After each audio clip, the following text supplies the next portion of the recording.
Dito na po yung mga Jewish tour group. and Christian history. Crossroads. Of the references historians have in order when they explain the market and the synagogue. So I'll introduce you to this whole new world. We're going downstairs and we will go back to the first century, okay? Okay, let's go.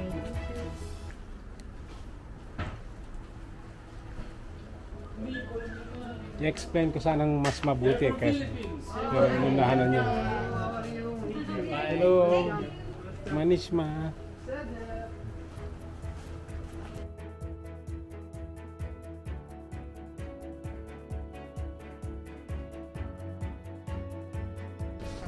Volunteer din po ako dito, nakalimutan ko lang yung uniform ko. Lucas, Pag... Colombia. Oo, okay lang. Yeah, it's okay. You're going to distribute it, you have to pay me. Yeah, we'll give you the royalties, yeah, no problem. So, we are at Magdala, and here is one of the most important findings that they have found in the last 50 years in Israel. This is the Magdala Stone, right? The Magdala Stone was found right in the middle of this synagogue. Excavation. In the excavations in the year 2009, right? A Catholic priest was with this movement in his heart to build a guest house for pilgrims or for people on vacation, right? Yes. To honor Mary Magdalene. So when they were going to build the hotel, because of Israel government regulation, before beginning construction, you have to dig and explore 10% of the land. So they were exploring, just to be sure you don't construct or build on top any old findings or ruins. So they were doing these explorations, and in the excavations in the year 2009, a machine hit the stone, right? Just like by chance, you know? And the original stone has this mark of the machine, right? Yes. So that's what we found here, and they, with the time, they knew they had found Magdala. They weren't 100% sure it was Magdala because they said that Magdala was around the area, yes. but they weren't sure where, right? So Magdala comes from Migdal. Migdal in Hebrew means tower, right? Okay. Why tower? Because here at the port, they found a big tower where they used to store fish, right? Magdala was a fisher's town. And there's references of more than 5 historians that talk about the quality of fish of Magdala. And they say that the fish was at the emperor's table for the feasts or the dinners, you know, for the Roman emperor. So it was like, wow, imagine they took the fish from here to Rome, right? Must be a good fish. A very good fish. So Magdala was as well a very wealthy town. They had money here because of the economic activity. That's why it is said to be 4,000 to 14,000 people that lived in here, even bigger than Capernaum, you know? So that's very important to understand about Magdala. Second important thing about Magdala, its location, right? That mountain you see over there is Mountain Arbel, right? Yes. And next to Mountain Arbel, we have this way, you will see it clearly in a few minutes, the Valley of the Doves, the Wadi Haman. By the Valley of the Doves, it came to the Sea of Galilee, the Via Maris, the way to the sea, right? This Roman route in which, or roads, in which the Romans traveled up to Rome and they exported the fish by these roads, plus many other things. What does it mean? That Magdala was right in front, the entrance of this Roman road to the whole Galilee, to the Galilee region. That makes Magdala kind of a checkpoint, you know, for travelers, traders, military, etc. So you can imagine this was a huge traffic village or city. So that's why the Magdala Stone represents as well the wealthiness of the town, and that this synagogue they found here was very, very rich. This right? is original. Yes, oh yeah. No, The replica. this is that one is a replica as well, and the original is Inside. the hotel. This side, what is the primary structure built? Synagogue? This is a synagogue. Synagogue. Yeah. So the original is following all around the world because it's very, very important. So let's approach here, and I'll show you. I'll explain you why it's so important.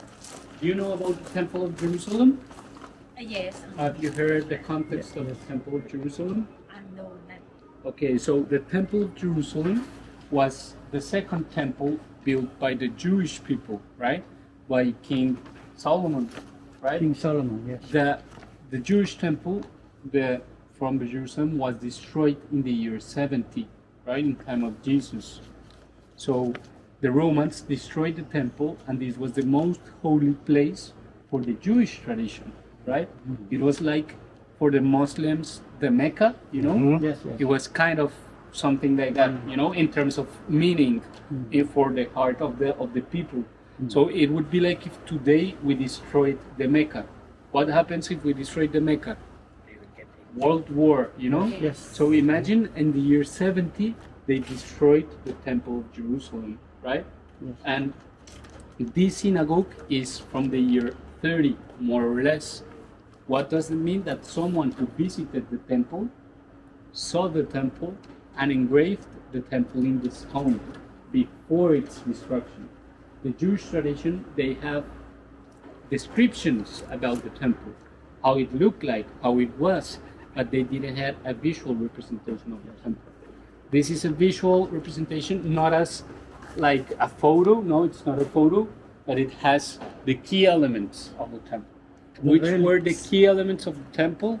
The entrance, you know, you would see this if you were standing right in front of the temple. You would see the altar for the sacrifice. You would see the jugs for the sacrifice as well, and you would see this lampstand, the menorah, right? The seven candles of the menorah, which is the light of God. You know? And it is the oldest menorah ever found engraved in a stone. So for the Jewish people, this is wow. Very, very happy. Yeah. And we are so lucky you are here to guide us. But if it was your dream, imagine it was not your dream. It was not a dream. I It never was Jesus' had that dream. dream. It was a miracle for us. Just like you, Lupa. You're from Colombia, and then you're here and born here. We are doing a great job. Okay, let's move on. Yes. Careful, careful. Naabutan tayo ng gabi Pero swerte tayo, at least yung ano natin. Pero mas maganda sana yung nakabackpack. Yeah, hotel. Yung hotel, is that a hotel? Yeah, Is it's that the a guest hotel? house. That's the hotel right now. This is the hotel. This is where they maintained fresh fish, and water flows down the mountain. Yes. These canals and pour water. For in fresh here. water, yes. So you can imagine the smell of fish, you know, like Yes. very strong smell of fish. You can imagine the cold, the sun, the sound of water going down, you know, and maybe a little kid running over here and looking for its grandmother, like, hey, granny, Jesus is preaching in the synagogue. And then his grandmother, like, walking very fast because Jesus is preaching in the synagogue. Crazy, right? Yes. So in the year 63, the Romans invaded Magdala, and then the Jewish people escaped to the caves of Yes. the Mount Arbel. You see, there's a lot of caves. Caves, yes. So Jewish people escaped to the mountains. As well, the historian tells us that the whole Sea of Galilee was turned red because of. She was called by Jesus, and that's the only time that her memory that Yes. she feels that she was a clean woman, Yes. not because of that priest, Huh? but Exactly. because of Jesus. And then in that story, we know, like here we're walking to the port, to the old port. So this would be the roads of Magdala. And over there, you're going to Capernaum, or you We already went. Okay, so we won't see that because that's all housing area, houses.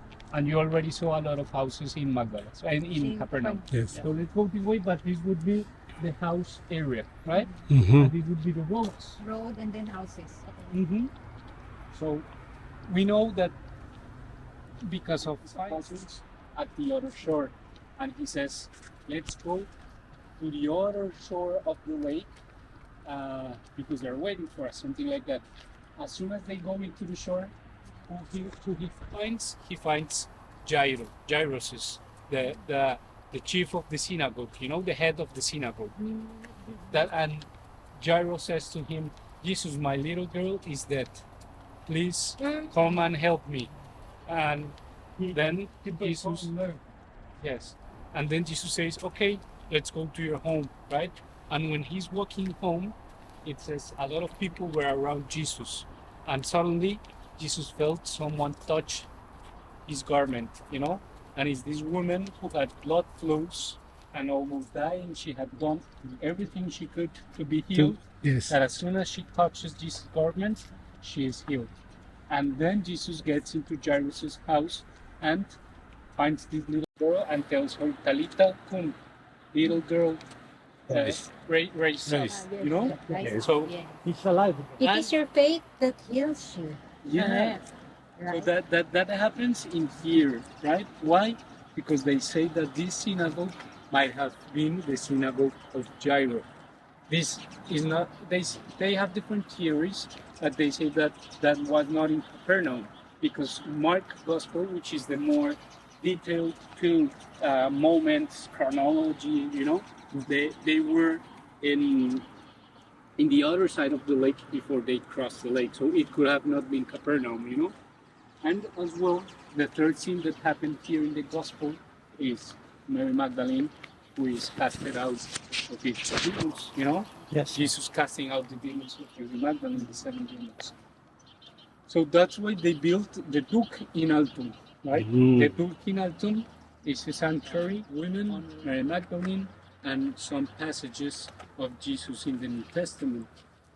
Duke in Altum, which you find here, Duke in Altum is this moment in which Jesus preaches from the shore, and then he says to Peter, Peter, trust in me, cast your net and go into the deep, you know?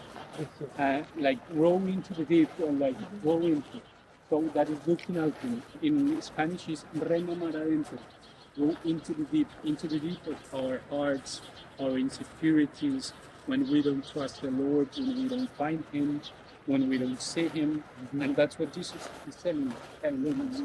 So the looking altum is a big boat, like built on top of the old fort. So the usual. This is the fort. This was the fort. This is the Duke in Altum.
This is when the woman with the blood flows touches Jesus' garment. The washing of the feet? Is The this? woman who touched the woman clothes of that Jesus. touched the clothes of Ah. Jesus.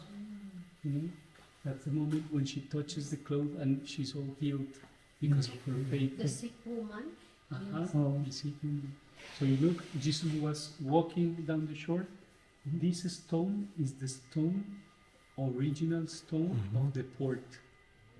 Where Jesus walked. Yeah, and the where Jesus might. So maybe, Jesus was here when the woman touches. yes. So we say that Magdala, because Jesus healed Mary Magdalene, because Jesus healed this woman, because Jesus healed the little girl, you know.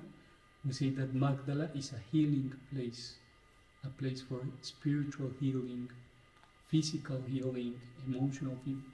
And here you can touch Jesus' cloak, garment, you know.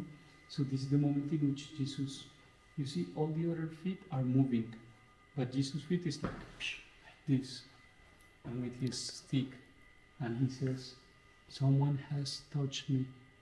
And one of the apostles turned his back and says, "Lord, everybody's around you, it's just the people." But he says, "A power has Yes. left out of me," you know. And imagine he looks at the little girl there, and she looks at his eyes. And imagine that moment in which she's touching the cloth, but Jesus looks at her like, and she's all healed just for touching Jesus' garment, you know, crazy. You see, it's like I do like this. Yes. I don't know. Yeah. That's it. Oh, that's it. So you see the finger, it's new finger, it's all like new, but the whole hand Yes. is like Oh. all Sick. Yeah, yeah. sick. Mm. Yes. So that is the moment in which Jesus heals. Do you want to pray for somebody that needs healing? Yes. Yes. Let's pray. So many. So many. So many. Okay, so